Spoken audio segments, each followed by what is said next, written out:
提到开放世界游戏，你首先想到的是宽广无缝的地图探索、五花八门的互动内容，还是无尽的通马桶任务？某些开放世界看似自由，实则用过多的重复内容限制玩家，在观感上缩小了游戏世界的规模，会有种地图越玩越小的感受。那反过来说，有没有本身规模不大，玩起来却感觉无限广阔的例子呢？朋友们好，我是阿汤，今天小酌一杯就来聊聊短小精悍却装下了我对开放世界最纯粹的期待，一款休闲的 3D 探索冒险游戏《短途旅行》，以及创造了它的亚当·鲁滨逊鱼。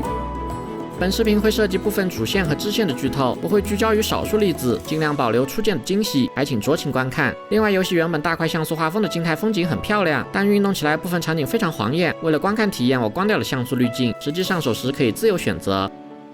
进入游戏，玩家扮演小鸟克莱尔，离开城市，来到英丰自然公园度假，同时等待一个电话。公园管理员梅姨妈告诉他，这里地处偏远，只有英丰山顶可能有信号。讲道理，克莱尔应该要往山顶走，我却偏偏先往海里跳。别怪我叛逆，谁不好奇海的那边是什么呢？一座小岛很快回应了我，本作的开放世界属性开始显现。我连教程都没过，就在到处探索，不出所料，很快就迷路了。绕着绕着，我发现了环形山温泉，可以乘着气流飞上高空。海边码头的渔船箱子里放着藏宝图，被木板封起来的山洞前，正好有能凿开东西的镐子。穿过山洞，就又回到了起点附近的游客中心。原来我不知不觉中已经绕到了山的背面，这就是本作环境引导的一个直观例子。我以为我在瞎逛，但每一步都被周围的软引导安排得明明白白。一个金币，一个宝箱，一条山间的神秘小路，一个像奖杯的沙滩倒影。视觉上一个目标接着一个目标，每个目标都有奖励，却不会觉得是被牵着鼻子走，很接近塞尔达传说旷野之息的探索体验。我认为开放世界的精髓之一就是这种奇妙的软引导。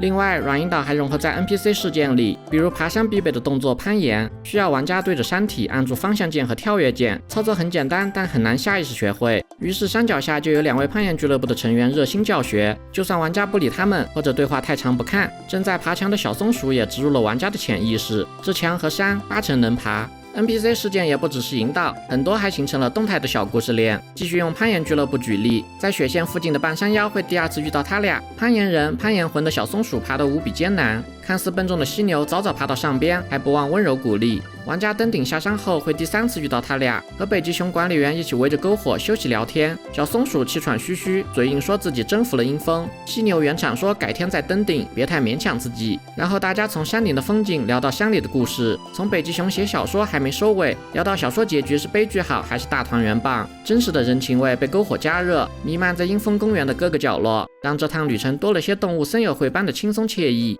挖挖地，浇浇水，跟钓鱼佬学习永不空军的真谛，和小羚羊复刻海上峡湾版的羚羊飞渡。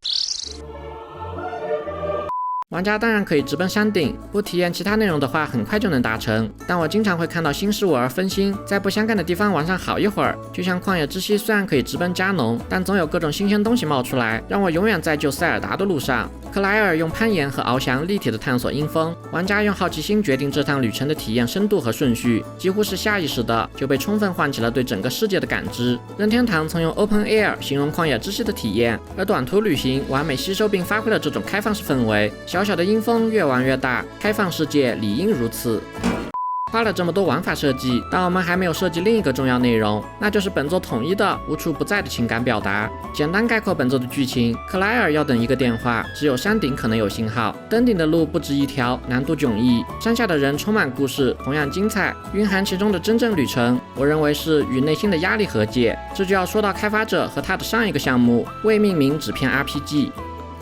My name is Adam Robinson Yu.And I made this little game called The Short Hike. 本作的开发者亚当·鲁滨逊鱼来自加拿大多伦多，小学就开始制作半成品游戏，大学顺理成章学习计算机科学。亚当的第一款商业游戏是大学时期和朋友们共同开发，2016年发售的太空背景双人合作解密游戏《坠落星球》。毕业后，亚当做了2年的软件工程师，在业余时间参加开发活动，制作游戏。期间，他积累了许多想法，其中之一是怀念纸片马里奥系列最初的样子，想动手做类似的纸片 RPG。2017年，亚当辞职回到多伦多，全职开发独立游戏。在发布了一些小型免费游戏后，开始尝试制作稍大规模的游戏。于是2018年，亚当全身心投入了纸片 RPG 的开发，计划做成一款角色众多、地点众多、战斗机制丰富的大型 RPG，在推特上被不少玩家们期待。表面上纸片 RPG 开发顺利，前有多伦多线下的小型 demo 试玩，后有亚当带其参加集中开发活动 Stilgan 2018 11月计划在开发者日公开展示。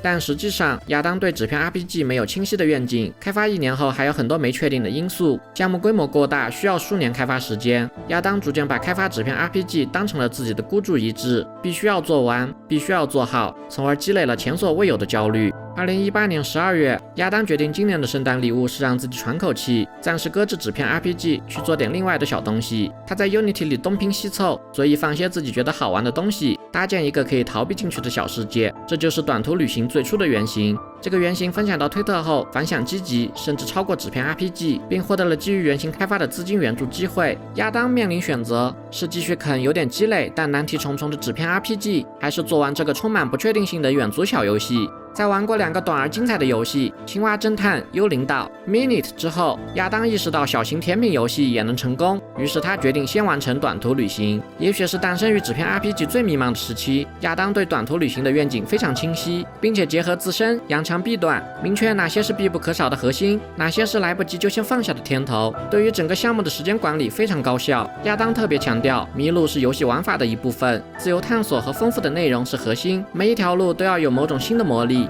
最终，亚当仅用4个月完成了出版游戏的开发，并在2019年4月作为 Humble Original 的一部分发布，反馈非常积极，给了亚当更多信心。他继续添加跑酷、钓鱼、沙滩木棍球等小游戏。2019年7月30日发售了更新内容的 Steam 版，至今保持17000多篇评价的99%好评如潮，甚至影响了很多独立游戏开发者后来的作品。亚当对短途旅行的预期不是适合所有人的游戏，而是一种没有真正的谜题和战斗的慢节奏游戏，不想让玩家们期待那些不存在的内容后感到失望，所以游戏标题使用了 Short， 游戏介绍强调是小型探索游戏。对比事后的好评，亚当事先稳健的像是失去过什么，实际上他真的失去了对纸片 RPG 的热情，也卸下了自己强加的压力。2025年6月，亚当在最后一篇开发日志中写道：“我可能再也完不成它了。当初开发纸片 RPG 的每个决定都是一时兴起。它的战斗系统和世界地图都大到像在开发2款游戏，试图创造一个可爱又接地气的世界，但 RPG 故事却需要大量战斗和暴力元素，两者组合变成故事总有一些不协调，总感觉和想表达的情感有冲突。但他也说，这最终促成了短途旅行的创作。于是亚当留下了记录，发布了包含已有内容的 demo， 让这个项目或暂时或永远的停留在了未命名纸片 RPG。